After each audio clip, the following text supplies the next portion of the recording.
अभय त्रिवेदी जी, अब जिस तरह से राहुल गांधी अकेले चल पड़े हैं उत्तर प्रदेश में, कभी कभी वो अचानक कहीं भी अकेले पहुंच जाते हैं। हाथरस वाले मामले में जब अखिलेश यादव को साथ पहुंचना था, तब अखिलेश यादव वहां पर दिखाई नहीं पड़े, मगर राहुल गांधी पहुंच गए।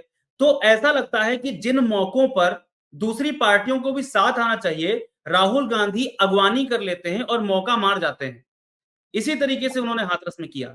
अभय त्रिवेदी जी, साथ चलेगा मतलब आप साइकिल पर ही बैठे रहेंगे, समाजवादी पार्टी हाथ पकड़ कर रखेगी, पंजे का साथ देगी, या हम ये मान लें कि ये उपचुनाव जो है आप लोगों का आखिरी साथ होगा? अभय त्रिवेदी जी। देखिए, आज के समय, आज की तारीख में राहुल गांधी जी निसंदेह न केवल यूपी बल्कि पूरे हिंदुस्तान के एक स्टार बन के उभरे हैं, एक स्टार राजनेता बन के उभरे हैं। इसमें किसी को कोई संशय नहीं होना चाहिए। और देखिए, ये राहुल जी की कार्यशैली है ही ऐसी रही है, ये आज नहीं हमेशा से रही है कि वो कहीं पे भी जहां कोई भी हादसा होता है या वो होता है, वो संवेदनशील व्यक्ति हैं और बिना समय गंवाए वहां पे मदद के लिए पहुंच जाते हैं उस जगह पे। इसमें ये जो आपका कहना है कि सपा के गठबंधन चलेगा नहीं चलेगा, ये इसमें लेके कोई डाउट ना रखिए। आज के समय, आज तक हम लोग अलायंस में हैं और आगे भी अलायंस में रहेंगे।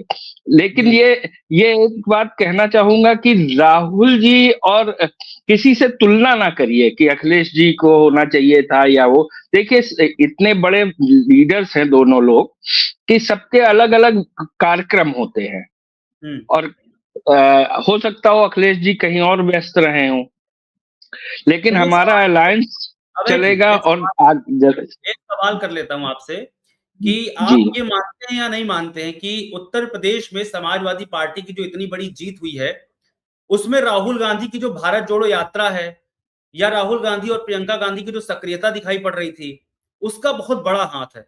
अगर राहुल गांधी इस तरह से सड़कों पर नहीं उतरे होते तो शायद समाजवादी पार्टी की 37 सीटें नहीं आती। आप मानते हैं, या फिर समाजवादी पार्टी में अकेले दम था इतनी सारी सीटें लाने का?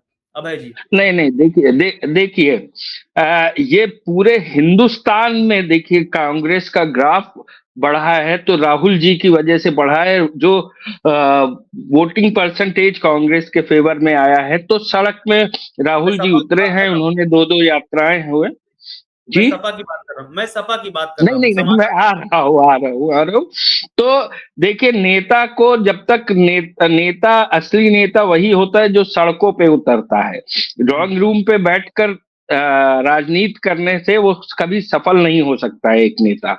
तो कोई भी नेता जिसने सड़क पर उतरा है, लोगों की बातें सुनी है, लोगों की समस्याएं सुनी है, वो सफल हुआ है। और राहुल जी यही कर रहे हैं। और उनके पुराना इतिहास रहा है, नेहरू जी से लेके इंदिरा जी तक और राजीव जी तक। यही वजह रही है कि राहुल गांधी के साथ वाले भी सफल हो गए, क्योंकि राहुल गांधी ने मेहनत करी।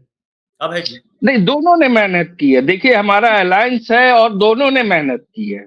कोई मतलब पूरे अलायंस ने मेहनत की है।